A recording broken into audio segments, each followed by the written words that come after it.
Hi guys, it's me, Alex of Alex in Whimsyland, formerly known as Midnight Octopus, and today I wanted to do my favorites of 2025. This will not be a super product heavy video like a lot of these types of videos are. Instead, it's literally just things that brought me joy this year and I thought I would share. So thanks to those of you that voted on the poll that I put out about what video you wanted to see next. I was surprised at the outcome and also just surprised that you guys voted. Thank you. So yeah, let me start with books of the year.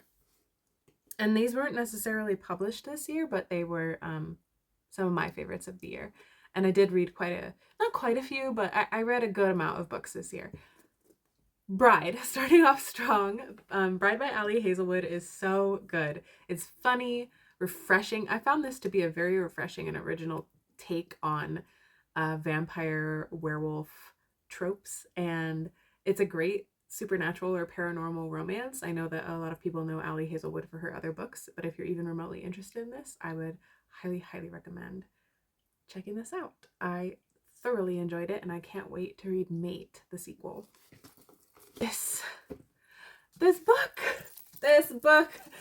destroyed me. But I knew it would, and I read it back when it came out as a fan fiction a few years ago. And you do not need to read the fanfic to remotely get this. This is totally its own thing and its own universe, so highly recommend. However, do heed the trigger warnings. This is a heavy, dense, scary, sad, dark book. I took long breaks in between the parts. There's 3 parts to the book, and after part 1 I knew I needed a break, and after part 2 I forced myself to take a break because it's rough and it's gross. Like, no offense, Senlin Yu. But yeah, fabulous debut novel from this author, and I bought like 4 copies. I'm gonna send this copy to my friend. Let me know if you've read this. I really like it. I think that people that dislike it probably are looking for a different kind of romance, because this isn't just like romance driven. The plot is so dense and complex, and it's a wartime novel. It's not like 2 people just fall in love and they overcome stuff together. This is like 2 people fall in love while the world is basically ending around them, and it's painful for them to even think about caring about each other. It's incredible, but like, heed the warnings, guys. Like, please, if you're in a fragile mental state, don't read this book. Probably best book of the year that came out this year, I think. Alchemized, I would say. These books got me through postpartum like nothing else. I had a baby earlier this year, if I haven't mentioned it 5 million times already. And I also had my baby in January, and then I had spine surgery in March. If you want more info on that, for whatever reason, on either of those things, I had a tough labor and delivery. I was in the hospital for 8 days. And then 2 months later, I was back in the hospital for an extreme herniation in my L5-S1 disc in my lower spine. And I had most of it taken out in a microdiscectomy procedure. It was an emergency because I was diagnosed with Cauda equina syndrome, which basically means that you are at risk of total paralysis of your lower extremities. So yeah, that's how I started my year, and this series saved me. Like, nothing else got me through that time quite like this series, and I haven't even finished it yet. It's the Sookie Stackhouse series, otherwise known as the Southern Vampire series, otherwise known as True Blood. So if you like the show True Blood, you'll love the books. The books are better. They're less unhinged. They're still unhinged, but like, there's a different tonality for sure. So I really super enjoy these. I'm not done yet, and I'm so happy I'm not done yet because I can't wait to keep reading, and I love reading about Sookie. They're so funny. They're so fun. Charlaine Harris, I'm indebted to you forever for helping me get through this year. Thank you. Let's talk about activities of the year. Junk journaling really got me through a lot. There were days where I like could barely move, and junk journaling does not require a lot of movement. So it was really great and refreshing and awesome for me to sit and just freely junk journal. Painting was a huge one. I've been a painter since I was a kid. I'm not great, like, by any stretch of the imagination, even though I've been painting most of my life. um, I'm just definitely not a professional. I paint whatever makes me happy, and some people would call it pretty lowbrow art, and that's okay because it makes me happy. So painting has got me through this year quite a bit. Um, and just before I forget, like, my husband bought me an easel for Mother's Day, and that was like one of my favorite items of the year too. Was a big stand-up easel. It's made out of wood and it's beautiful and fills my heart with joy. Right alongside painting, I have been making these for years, but I really got into them this year because it's another thing that I could sit down and do um, without hurting myself. So these are just toy dinosaurs. They're very light that I buy either typically secondhand, and I just prime them and paint them with acrylic paints and then coat them with glitter. And I call them disco dinos. If I could do this for the rest of my life and only sell disco dinos, I would because they make me so happy. Another thing that's kind of probably considered ridiculous and not everybody's cup of tea, but they make me really happy and I love them. So that was a huge part, a huge activity for me this year. In the similar vein, hang on, I got really into painting mini canvases and making them into magnets this year. Let me get this one out of the way. And this is like the next drop that I'm going to do. I basically just paint them, adhere magnets to the back, and then you have fridge friends is what I call them. So I got really into making these. Again, they were just funny, and I just like things that are like cute and sparkly and little, and yeah. You might have heard this jingling. I was really into jewelry making this year. This is a charm bracelet that I made recently. If you want a tour of my charm bracelet, I feel like welcome to my crib, welcome to my charm bracelet. Let me know. I had a lot of fun making this. I have a Pandora bracelet as well, but the Pandora charms are pretty expensive, so I only have a couple, and I feel like I just made this out of charms that I had lying around in my jewelry stash, so way more affordable. I was really into making necklaces this year. Like these beaded ones were the vibe. They made me really happy and they go with a lot of my outfits. I've always made like earrings, a lot of earrings over the years, but not so much necklaces and bracelets too. I made more bracelets this year than I have before. Cathartic. I swam in the pool a lot, especially post-surgery, because it was one of the best therapies for me, aqua therapy, and we have a local natatorium. It's pretty run down, and I really want to try to write some kind of grant for it to revive it, but there's no good grants that are going to fund it at this time. So hopefully in the future I can help save the pool, because the pool helped save me, and it was like one of my favorite things to do this year. Once the pool closed down for the winter, I got really into walking, and I love walking around my little town with my son and his carriage. It's just, we live in the high desert mountains, and even though it's really arid and dry, it's also quite lush and darling, and it's just like nobody's ever heard of this town.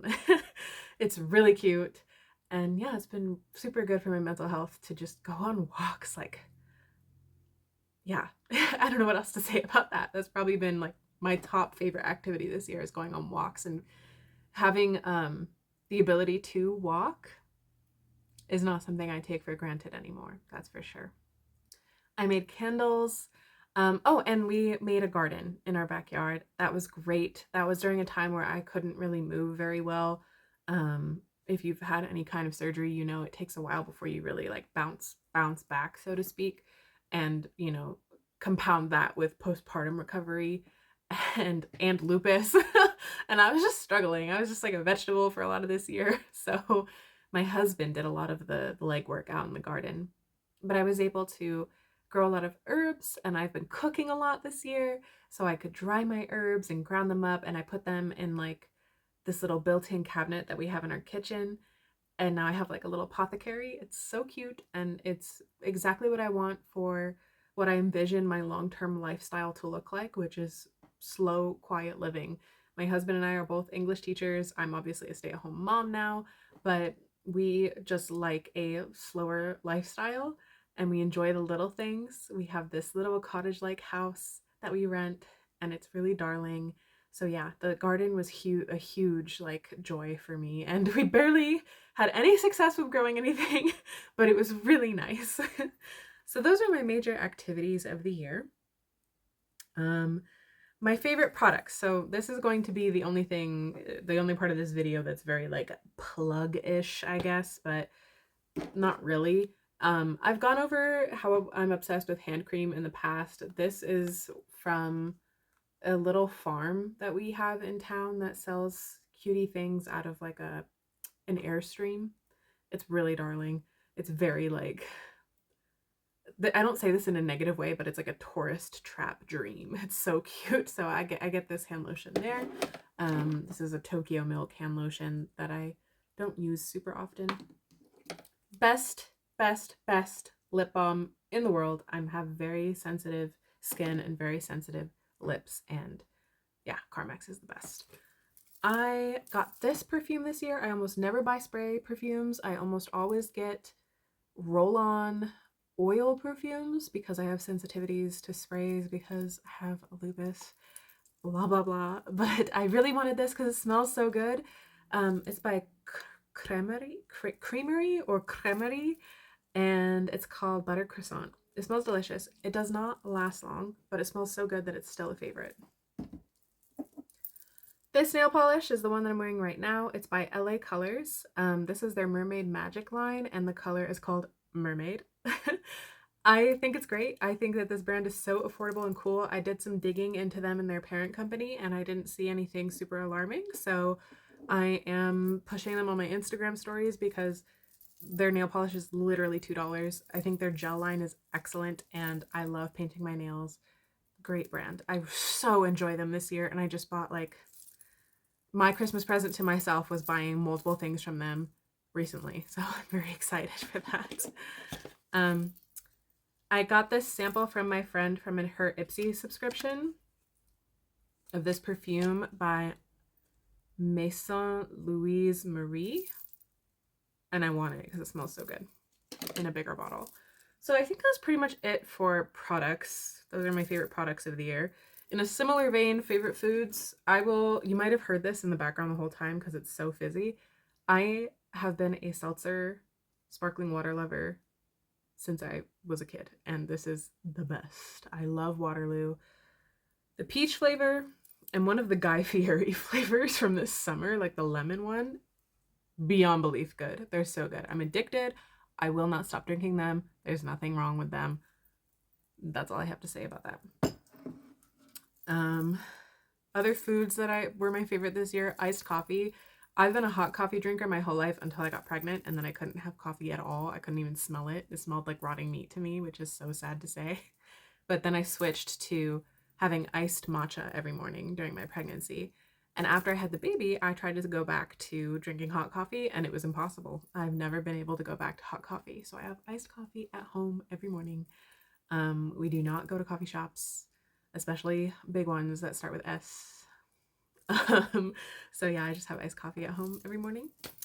Oh, hot honey hummus has sustained me all year long. Like, that stuff is so good. No brand, no brand plug. That stuff is just so good. Favorite movie of the year was Sinners. Easy, hands down. Probably best movie of at least the last decade. Phenomenal, superb, exceptional film. That's all I gotta say about that. My other favorite things from this year were my heating pad. If you are chronically ill, get yourself a giant heating pad. You will not regret it. I like the Native brand shampoo, conditioner, body lotion. I guess that's a plug. Sponsor me. That's pretty much it, guys. I had a wild ride this year. I spent a lot of time with my son. I spent a lot of time at home. I had a lot of introspection and self-reflection. And these were things that, one, helped me get through it, but two, also helped me get back to myself. So yeah, thank you for watching. I know this was kind of like a short and sweet video, but I appreciate you, and I hope you have a great rest of your year. For my next video, let me know if you want to do a Filofax setup for the year, which I know might sound a little boring, but like, I want to do it. I'm going to film it anyway, so let me know if you want to see it. And then I got a new bag! So some of you are here because you saw my what's in my bag video, and I complained about not having a big enough bag. And a lot of you recommended this one leather company, Portland Leather Goods, and then a couple other brands, and I checked them out, but I'm really a big secondhand person. So I went on Poshmark. I can't wait to show you this bag.